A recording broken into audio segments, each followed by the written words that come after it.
As you know, slipcovers can be a great way to use your sewing skills to redecorate your home. And so I know that it can be so intimidating to try to make your own slipcovers if you're used to working with patterns or clothing. And yet, what I always say is your sewing skills are basically the same. It's just kind of thinking outside that box and thinking in terms of more of geometric shapes rather than a body. But I have created this class that covers both a wing chair and a lounge chair, and the lounge chair that has a cushion. So it goes through the complete process of also how to replicate a cushion cover. So I wanted to give you a brief idea of what that course is going to look like. So the footage for the rest of this video is actually one of the segments for the class. So it teaches you how to begin to measure a chair. And there's actually two different methods that I show in the class. One is making templates for a wing chair and then transferring those templates onto the fabric, and the other, which I'm demonstrating in the clip that is shown in this YouTube video, is how to make the cover after you have just cut the basic shapes out and then completely just pin fitting all of that fabric on the chair and going to the sewing machine basically once to create the cover, and then going back again after you've texted the fit to add like the bottom welting and the zipper. So be sure to grab this deal if you're interested in doing slipcovers, because for the month of February, it is 50% off, a little more than 50% off, which is an amazing deal, and it only runs through the end of February 2024. And then it will go back up to the original price. So I'm ready to get started on cutting pieces for this chair.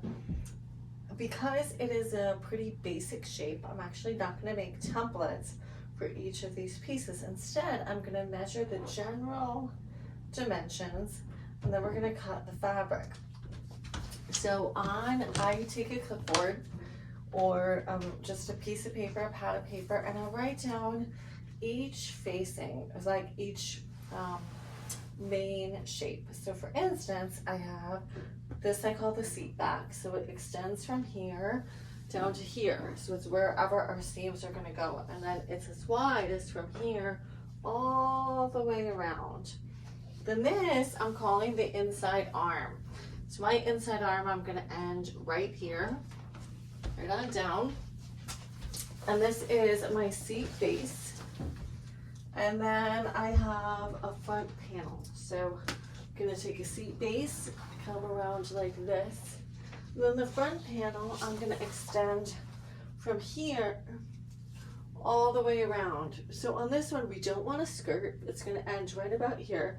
We're gonna try and make it as tight as possible. If you notice, the shape on this side,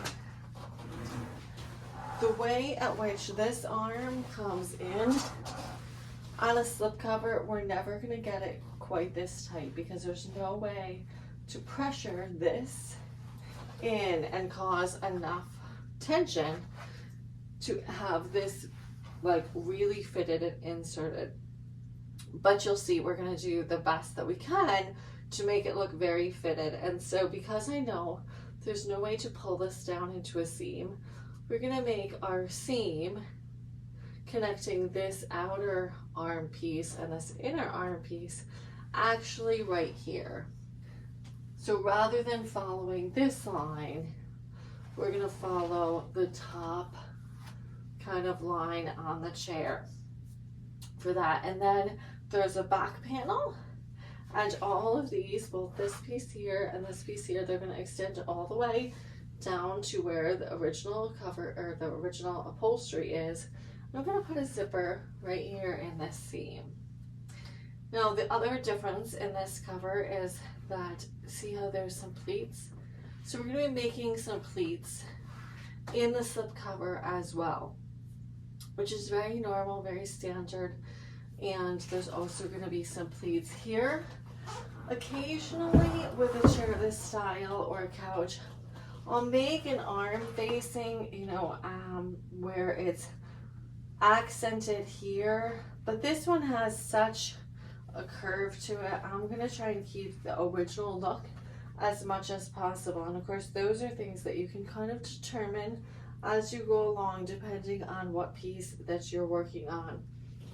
Now, the other thing to know when you're measuring is that you want to measure beyond what it actually measures, meaning you're going to want to include seam allowance. And I always include an inch on either side, which is more than you would include, for instance, for clothing. But for slip covers, I feel like there's always a little bit of play that you want, and I'd rather cut it a tiny bit too big than too small. So for example, here I have the chair back, and you're gonna have to measure the fullest part of it. It's measuring about 20. Okay, so here's the fullest part of it because it's right across the center, and that's measuring at 42.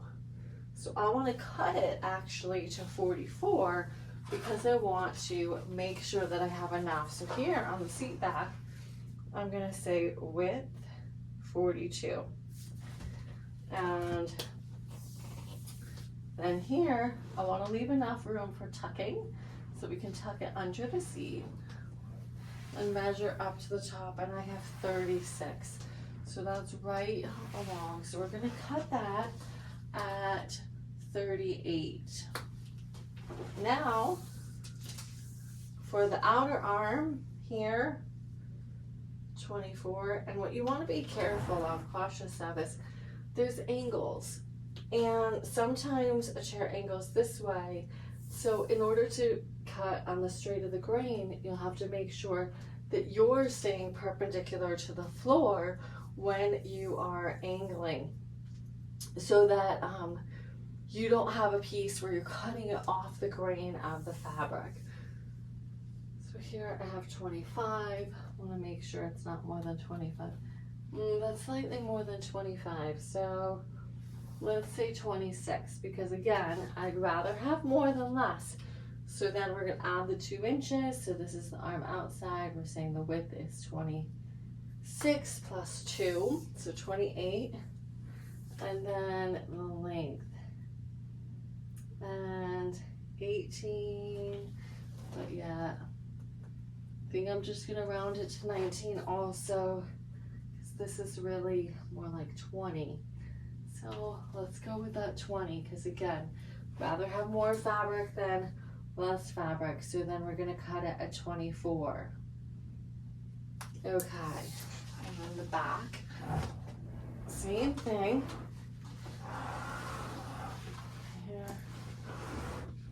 Measuring this back panel, 27, make sure, so it's 28 by the time you get to the bottom.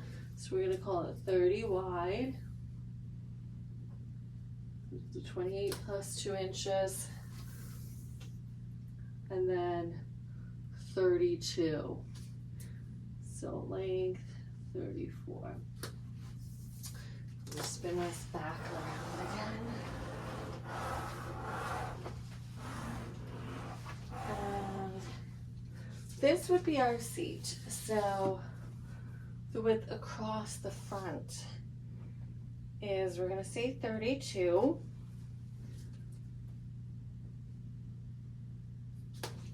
And of course, you'll know that you're not going to need the 32 here, but still we're going to cut the full panel at 32, and then we can shape it the way that we need it to be. So then you have 23 this way.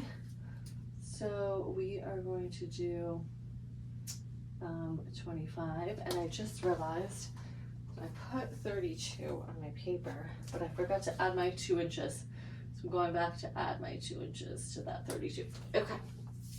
And then I just have my arm panel here first. So this one's going to be a little bit trickier because it's fatter up here and narrower down here. So probably I'm gonna end up actually cutting it a bit bigger than needed. This is saying about 19. You wanna make sure. And this arches up, trying to figure out exactly the way at which to come into the seam. So that's something always trying to consider when you're making slip covers, is how your seams are going to fit, because on the original upholstery there is a top, then this arm comes, and then the bottom. But if we're bringing this outer arm up to here, then we're saying we're going to intend for it to start here. Then we're going to say maybe the arm only comes to this point.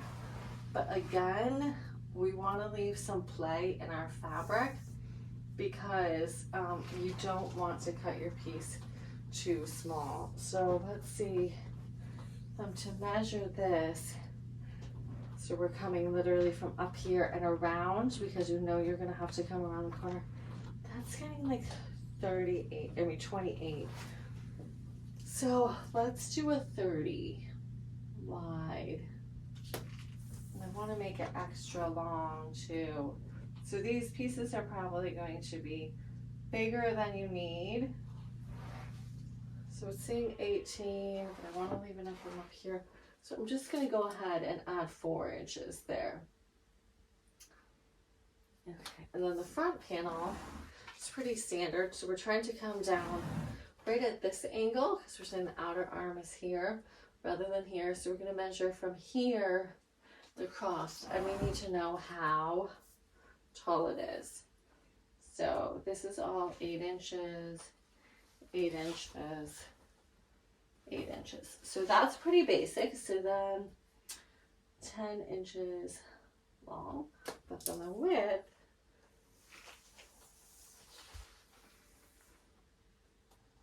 is 44 plus 2, 46. And now we've measured all of our chair. We know what pieces we need to cut out of the fabric. And of course, for the fabric that I'm using for this chair, there's no design that needs to be matched, because it's all a very plain fabric. But that's something that you also have to consider if you get into more challenging slip covers. All of the information to sign up for this class is going to be in the show notes, so be sure to grab that and get the deal before it expires.